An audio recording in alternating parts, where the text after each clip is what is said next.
ये कहानी है एक ऐसे गांव की जहां लोग बहुत खुशहाल और चैन की जिंदगी जीते थे। उसी गांव में रहते थे 4 जिगरी दोस्त, ज्ञान भाई, अज्जू भाई, B2K और राय स्टार। ये चारों हर वक्त साथ रहते, मस्ती करते और जिंदगी को बेफिक्री से जीते। लेकिन फिर एक दिन ऐसा मोड़ आया जिससे सब कुछ बदल गया। एक सुबह गांव के बीचों बीच B2K की लाश मिली। पूरे गांव में डर और मातम का माहौल बन गया। गांव वाले कहने लगे शायद उसने आत्महत्या की है, मगर राय स्टार को कहीं न कहीं कुछ अजीब सा महसूस हो रहा था। उसका दिल कह रहा था कि मामला कुछ और ही है। 2 दिन बाद रात के करीब 2 बजे ज्ञान भाई और अज्जू भाई ज्ञान के घर बैठे इस घटना पर चर्चा कर रहे थे। अज्जू, तुझे क्या लगता है, क्या सच में B2K ने खुदकुशी की थी? ज्ञान, मुझे नहीं लगता B2K जैसा बंदा ऐसा कर सकता है, कुछ तो गड़बड़ है। अज्जू घबराकर, भाई अब तो डर लगने लगा है, कहीं अगला नंबर हमारा न हो। ज्ञान, अरे डर मत, कुछ नहीं होगा। अज्जू, ठीक है भाई, अब निकलता हूँ, काफी रात हो गई है। भाई अपनी बाइक लेकर घर के लिए निकलते हैं। रात शांत मगर भयानक थी। हवाएं तेज चल रही थीं और रास्ता सुनसान था। अचानक उन्हें सड़डाचक के बीचों बीच एक सफेद चीज पड़ी नजर आई। उन्होंने बाइक रोकी और धीरे धीरे उसके पास जाकर देखने लगे। तभी वो चीज अचानक गायब हो जाती है। अज्जू घबरा जाते हैं। तभी पीछे से एक लड़की के रोने की आवाज आती है। वो पलटते हैं और देखते हैं एक लड़की सफेद कपड़ों में खड़ी है। अज्जू हैरान होकर,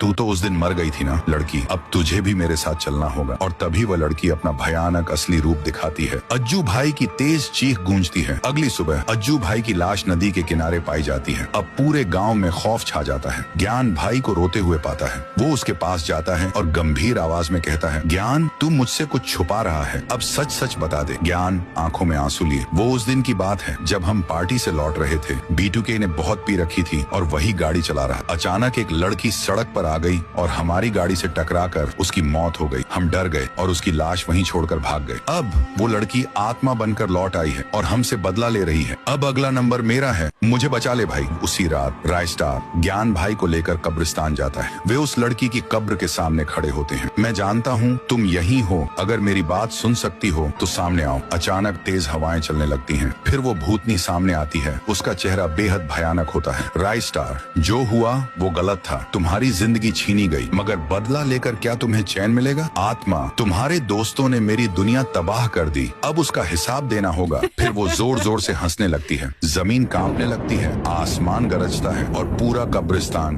धुंध में डूब जाता है। कुछ ही पल बाद जब धुंध छटती है, राय स्टार देखता है, ना वहाँ आत्मा होती है, ना ज्ञान भाई।